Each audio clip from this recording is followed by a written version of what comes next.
You are welcome to this discussion segment on nationalism and you. I remain your host, Ebenezer Oyetakin. This morning we will be taking a look at issues that concerns our children, our schools, and the safety of our children. This discussion is coming at the heat of a young lad, a promising young man, Master Sylvester, who was murdered in Dowan College in Lagos. With me to take a look at the issue of insecurity and bullying, safety of schools, and the children. In the house is a political juggernaut, the chairman of the new Nigeria People's Party, and he also doubled as the publicity secretary of the Inter-Party Advisory Council. We are talking about Ambassador Major Abu. Ambassador Major Abu, nationalism and you. It is my responsibility to build my country because I have no other country than it. You are very welcome. It is his responsibility, my responsibility, our responsibility to build our country.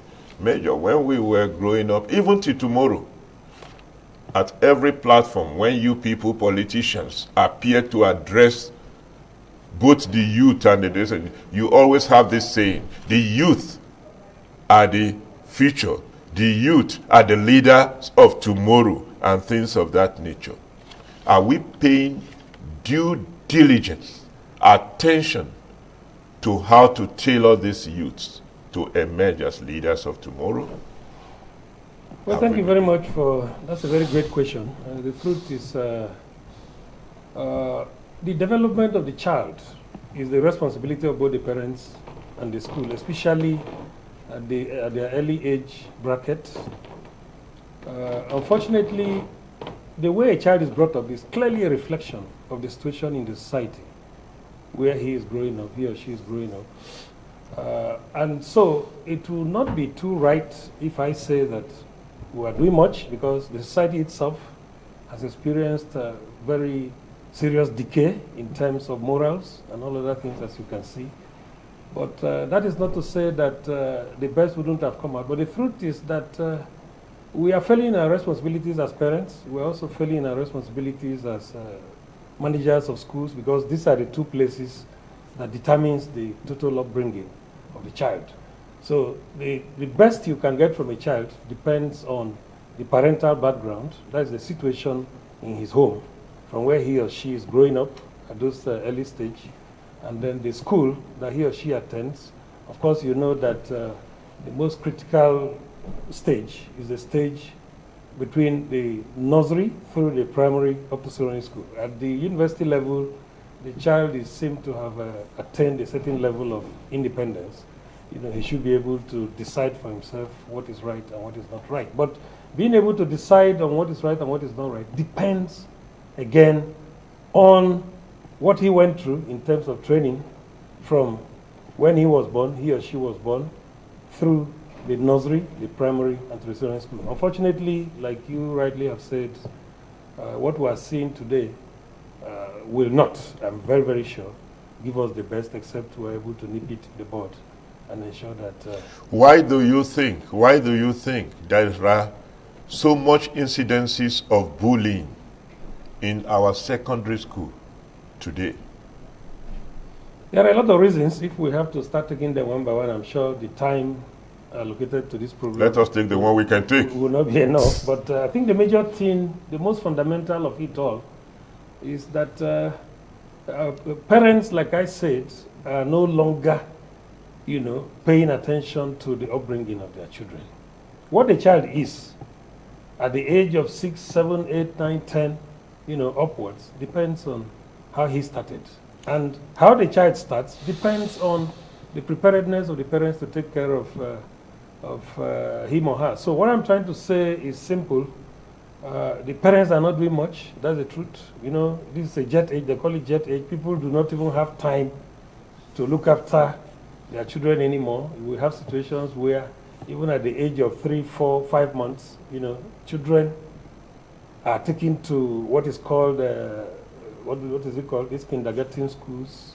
Okay. You know? So you can imagine disconnecting a child from the mother and the father at the age of 3 months, 4 months, because maybe the mother or the father needs to get to go to do Western job to be able to pay bills and all of that. So these things are clearly, very clearly affecting the upbringing of the children. That's number one. We are not looking after these children properly, the way they used to do. Of course, growing up, you and I, you know that our parents were clearly on their heels, looking at everything we did. They would call you to either scold you or to, you know, thumb you up for having done certain things. But these things are no longer there. The situation where the parents are just not available. So that's number one. Then number two, I also remember that those days when we were in school, especially secondary school, they used to say, okay, the senior ones, you know, punish the younger ones, the junior ones and all of that. It used to end at, maybe they just give you a portion of grass to cut, or you're made to kneel down and all of that. But it has gone beyond that now. We've had situations where people are flogged as if that is the right way to punish a child or to reprimand the child and all of that. And these things have the tendency of hardening the child, you know. So at that early stage, of course, this happens to you during your early stage in the secondary school, when others see you as junior, they want to bully you and all of that. So like I said, there are so many reasons that could be advanced for this, but I think the basic thing is to look at the two elementary stages of development of the child, which is the home, where the child is born into, and then the secondary school, because like I said, at the university level, the child is independent. Another area I want us to look at is that you remember very well, though we were very, very young then, when General Muritala Muhammad was the military head of state of Nigeria, he frowned seriously and even passed a decree to say, I don't want to hear anything about cultism.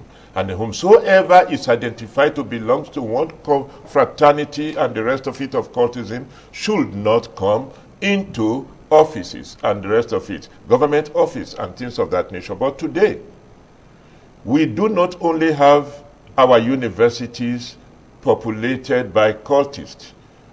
Cultists now, you know, capolling cults are now the one that are preferred to become student union, government, president, and the rest of it.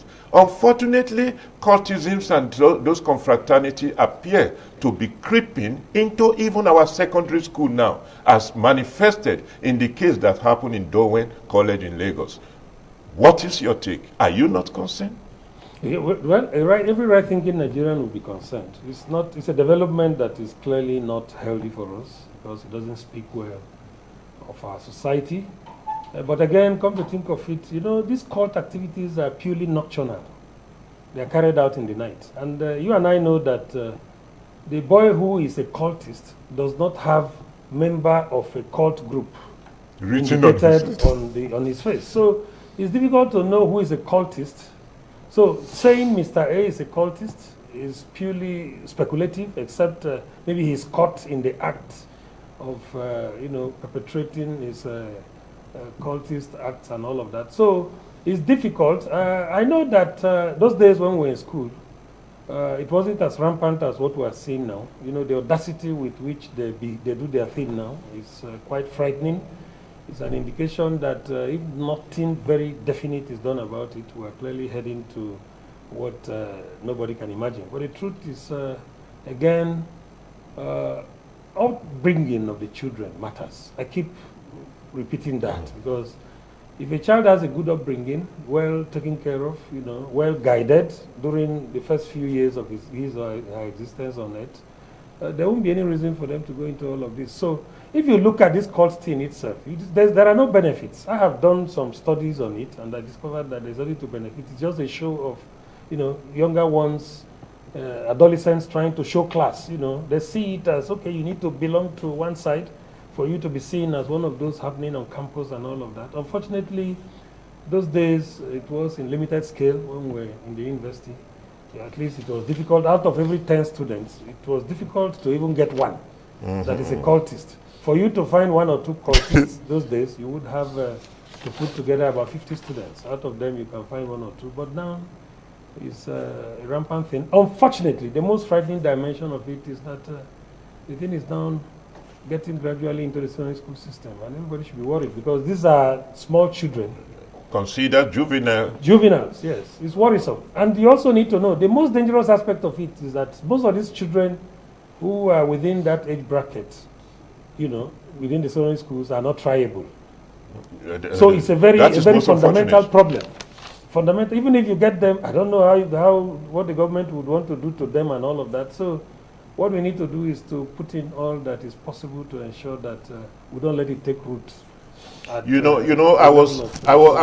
was conducting research on the cases of bullying and the attendant insecurities, which have led to the death of promising young people, young girls, and the rest of it. Even in Abuja here, I discovered that in the last 2 years, about 3 to 4 people died of same kind of a situation that led to the death of Master Sylvester in Lagos. And these issues are reported, police investigation carried out, and the rest of it. There appears not to have been a follow-up actions from the point of government to seriously see to how to tame these particular issues. That is what Nigerian people are saying, that there appear not to be deterrence. Do you share this view? Yes, but then it will not be completely enough to say there is no deterrence because, like I said, I don't know what you would do to a juvenile who the law does not permit you to try in the court of law. I do know that in other countries, you could be taken out of circulation and kept somewhere, and you are kept there until such a time when you attain the age that you could undergo trial. The essence of deterrence is to ensure that others don't do what you've done. Exactly. Yes. And if it has now become a norm, that because these children are aware that they cannot be tried, if that is the reason why they are now allowing the team to want to take over the secondary school system, it's unfortunate. That means that the government has to look inwards and then see what could be done. Because laws are made for men, by men. So changes could come. What is not static about the society is its dynamic nature. So what I'm trying to say is we need to look inwards because this is clearly danger that is staring us on the face. We need to look inwards because if we allow this to take over the secondary school system, I can assure you we are doomed. So we need to get these children to understand that even though they are not triable in the conventional courts, there are certain things that has to be done to ensure that others don't get deeply involved in what they do. Apart from these juvenile delinquencies practices that are now being visible in even our secondary school and things of that nature, is the issues of the security challenges where the bandits has been targeting our schools, where we have these juvenile people and things of that nature. What manner of impact, what negative impact do you envisage such things could have on those students, on those our children and things of that nature? What do we do to make sure that we engage a watertight, a waterproof approach towards ensuring that our children are no longer afraid of school environment, because school environments ought to be sacred? Yes. Well, first you need to know that citing a school, if not that we have this challenge of insecurity, schools are supposed to be cited in solitary places that have very quiet surroundings, that would offer the students a very conducive environment to study, to read their books and all of that. You remember that when you and I were going to school, there were no schools located within, the township. Most of these schools were at the outskirts. Very well. Then there was security in the country. Until these private schools came, they started locating schools even in highbrow areas and all of that. I can tell you that the trauma a child goes through, it is easier for an adult to forget, to erase from his memory the pains associated with this kind of assault that our children are facing today than for the younger ones. Because the impression that is created in the mind of a younger person who has gone through what he or she never imagined he or she should go through at that stage is very difficult to erase. You understand what I'm talking about? And that's why all of us are jointly having these fears that if it continues like this, at the end of the day, you could have a situation where you ask your child to go to school, he or she tells you, no, I don't want to go to school, I don't want to be taken away by these bandits and kept in the forest for 1, 2, 3 weeks until money is paid before they are released. You look at, even while in captivity, look at the assault. These are impressions that are very difficult to erase. But for you as an adult, these are things you may have crossed in the course of having lived for 50 years, 60 years. You may have had 1 or 2 of these kind of experiences in the past. So what I'm trying to say is we are clearly in trouble. These children are traumatized with what they see. I can tell you that what a student thinks of now when school begins to resume is, am I going to be safe for these 3 months that I will be away from my parents? That's one thing that crosses their mind. And it doesn't speak well of us. But come to also think of it, you will notice that the schools that are attacked and students taken captives majorly are primary schools. I mean, secondary schools. They are private schools where they know that the parents of the children in that school are of average economic class. They know that they'll be able, even if the school authority fails to react very quickly to what they demand, as ransom and all of that, they know that the parents will on their own, stand up very quickly to intervene and say, okay, I want to have my child released, like we saw in Kaduna and a few other places. When the government was slow in reacting, some parents came out to say, our children are in pains, we need to go and get them out. Some said they sold their vehicles, some sold their properties to be able to release their children and all of that. But generally, what I'm trying to say is it's a very unfortunate situation, and if nothing proactive is done about it, yes, clearly we're heading towards trouble. Thank you very much. We are still on This Morning on ITV and still discussing the security of our children in school environment and with Ambassador Abu Major. Ambassador Abu Major, the character, the way we mold the character of our children, particularly from this elementary level to when they graduate in the university, will be the character of a nation we will have. If we are going to have a strong nation being driven by strong people with strong character, integrity, and things of that nature, which means it starts from the way and manner we cultured our children. Are we doing enough in this direction, both as a government and as a nation? Are we paying the necessary attention to the details? What we are seeing now, like I always say, is a reflection of the failure, not just of the parents, but also of the government. Why am I saying this? I'm saying this because I always want to make reference to the past, when we had some level of decency, as a society. When you and I were growing up, you know that we were brought up under very strict character defining, mode.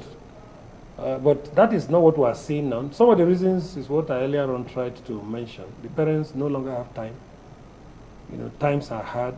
They need to move out to be able to, make provisions for what they would take with other members of the family and all of that. And so we have situations, like I left my house this morning as early as 6 a.m. My children did not wake up to see me this morning. So the normal instructions I would have given to them, this is how I want you to operate today. Now that you're on holiday, you must read your books, you must greet your mommy, you must go to the kitchen to help her wash plates and all of that. I wasn't there this morning to tell them because I needed to be here. because I also needed to beat traffic to be here. So these are things that have affected, the complete and proper upbringing of the children. And having said that, I also want to say that the government has its role to play. Like in trying to let you know why I had to leave my house early this morning, I've tried to adduce, one of the reasons I just gave is the traffic situation. Coming all the way from around Karu where I live.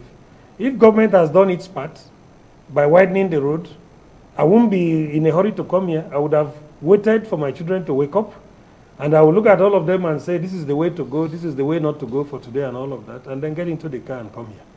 So if you look at it, it's a joint thing. The government is not doing much. We're also not doing much as parents. Then look at it also from the threat of extinction that our culture is facing. A lot of things are wrong. Our culture every day, is being diluted. Remember that when we were younger, they would tell you, this is not the culture of the Idoma people. This is not the culture of the Okitipupa people. This is not the culture of the Fulani people. They would tell you very clearly. So you are guided by what your culture permits and what it does not permit. You stay away on your own from what your culture frowns at. This has become a challenge now as we're talking, because it is even very difficult as I talk to you now for so many of these children to even, come to tell you what they even know at all, if they know at all about their culture. So it has become an issue. So you look at it from the angle of the parents having not done enough, to ensure that the children are soundly brought up. You also look at the angle of the government. You look at the cultural aspect. You look at the curriculum. The curriculum we inherited from Britain, which is clearly not responding to what we need. This is alien. I have always been an advocate of, looking inwards to have an educational curriculum that will clearly integrate and bring out basic features of our culture, so that the children would know at their, growing up stage that these are the things. They will be tailored according to our own developmental necessities and goals. But here you and I went through a curriculum that is borrowed. All we do is to go and sit down in the class, and then I remember in those days when we were in school, there were Indians everywhere teaching us all the science courses and all of that. So you just see that almost everything, you are disconnected from virtually everything that should have been guiding you in terms of your culture. So that's where we are now, and I have advocated before now that what we need to do is to do a total surgery on our curriculum so that it can be tailored towards the needs and the peculiarities of us, not just as Nigerians, but as Africans. Very well. Taking it from there. When we were growing up in schools, teachers, principals, they got agitated because some certain people they refers to as what do they call it, as inspector from the inspectorate department of education. The educational system have a voluminous and robust inspectorate department, and they move from schools to school. Some of the time they even come unannounced and things of that nature. Now that we are preponderantly we have preponderantly private schools. It so appears as if the government have allowed the private school to do their own things on their own, and even the government school, I don't think that we're still experiencing such a robust visit of people from inspectorate department. Do you notice this? What has happened? Go and check through the activities of the ministries at the various levels. You will see that these things are still existing on paper. People are still being paid for not doing their job. It's a complete system failure. You cannot establish a private school except you subject it to the supervision of the relevant government agencies that are supposed to be looking at what you are doing. So these things are existing on paper. In those days, like you said, there was decency. People were committed to what they were paid to do. And that's why you would see supervisors or inspectors just getting into schools without getting the management of the school to know they are coming and all of that, because people simply wanted to do their work. Because I was seeing them those days. Yeah, but will be running but these days now they are there, but they are simply not doing their job because of system failure. Those who have the responsibility of supervising their activities are simply not up to, what they should do. And what happens now is these people are compromised. The time you should stand up to go and see what is happening in Dowen College in Victoria Island. You just sit down somewhere and then something happens, you are paid for what you haven't done. Even the school management will say, you don't need to come. We are aware that you are supposed to come, but you don't need to come. This is what we have for you, and all of that, and all of that. So it's a reflection of the unfortunate system failure that we're experiencing as a country. It's not as if those things are not existing. They are there. If you go through the books of the supervising ministries at the various levels, you'll see that the people are still being paid for just not doing those jobs, but they are there. So, whose fault? I'm saying, I say system failure. The government is not doing what it should do. The government has to wake up to its responsibility of ensuring that those paid to, supervise these schools are on their toes working. Because as it is, if even the government schools are abandoned in such a way that I am talking about it because I witnessed it, the visitations of the people from the inspectorate department. And as I was a former staff of Federal Ministry of Education, I knew that we have a section for the inspectorate, and they are very respected, they are feared, they are dreaded, because they are people that are disciplined, and they understand the path they want to lead and that kind of a thing, in search of solutions to the problems of bullying, both in private schools, since we have said that the private sector should be involved and things of that nature. What should we be doing in order to ensure that we come alive to tailor our youth towards national developmental necessities and goals? It's for the various inspectorate units of the Ministry of Education, both at the federal and the state level, to wake up to the responsibility of ensuring that proper things are done, to put the schools under check. You need to understand very clearly, you only hear of, look, the case of Dowen, for instance, they will tell you it's the case of bullying, but you and I know that it's clearly like a case of cult. You get what I'm talking about? Yes. If you go to these private schools, you don't see much of bullying. You don't see much of it. If I cannot send my child to a private school and allow him or her to be bullied, it doesn't happen. The owners of the schools exercise some level of control on issues such as that of bullying. You see bullying more in government schools. In government schools. So what I'm trying to say is that the inspectorate units of the ministries at the various levels do not have too much to do. It's only isolated cases of bullying that you see in private schools, like in the case of Dowen now. They should do more. They should focus more on the public schools, the government-owned schools, because that is where the rots, as it relates to bullying, intimidation, and all of that. But from some of the leaked informations from the Dowen College, apart from the fact that issues of confraternity and cultists it is leaked that some of the children that are involved in that so-called bullying and the rest of it, which led to the principal even lying that the boys fell and the rest of it when they were playing ball, and at another time it fell on the distance, things of that nature, were children of notable figure, even in political cycles in Nigeria. Are the owners of the schools and the teachers in the school afraid of their parents, therefore afraid of the children, while we have such a bullying thing?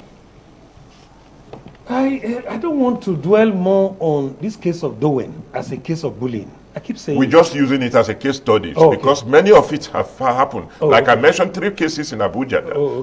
Well, the danger in allowing these private schools, to eclipse the public schools is that These schools are owned by individuals. And we have what is called systemic corruption in this country. You just rightly pointed it out now. If I am governor of Benue State, for instance, and I send my child to your school that you own, remembering that this is Major Agbo's child, the executive governor of Benue State, in talking to that child, you will be wary of what you say to him. You get what I'm talking about? Because he is my son, and you know I'm the governor of Benue State, for instance. So your fears are as good as mine. The owners of these private schools, a lot of them are afraid, actually, because I have about 2 of my children attending private schools. They are afraid of saying certain things to the children because of the class of the parents of those children, and because of the spoils, the perks that they get, by keeping those children as students of that school. So every opportunity I have to speak, I always say we need to go back to the basics. Get these public schools working. Let's be sending our children there.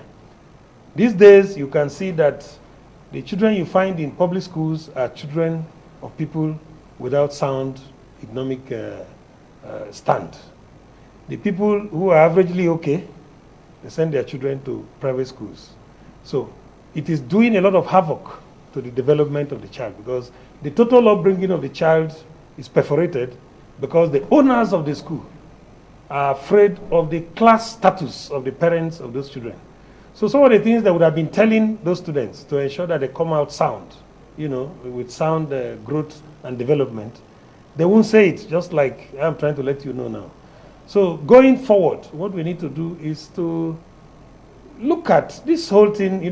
Every time you say it, it falls back on government. They allowed this system to decay, and so people are now forced to send their children. Can you imagine that Nigerians are also sending their children to primary schools abroad? Have you been told that? I have statistics to buttress that. Primary schools, secondary schools. In the past, you need to be extraordinarily intelligent. And having gone through a lot of examinations to qualify you for scholarship to go abroad, when we were in school, that was what was happening. Only few would go abroad, exceptional children. But these days, people just take their children because they have the wherewithal, send them to Britain, send them to US, just for secondary education. That is not the way it should be. Because these children return and they get to know nothing about our cultures, they get to know nothing about our tradition, they get to know these are children that are from formative stage disconnected from their parents. So by the time they come, they are strange, their orientation is not ours, a lot of things are wrong. So I'm trying to say that we need to go back and look at, wholly on the existence of our public schools so that we can be able to get them working again, and then discourage, because the children of big men who go to these private schools, unfortunately, let me say this with due apologies to people, let me say it on air, that the children of these big men, a lot of these big men, their children know what they do.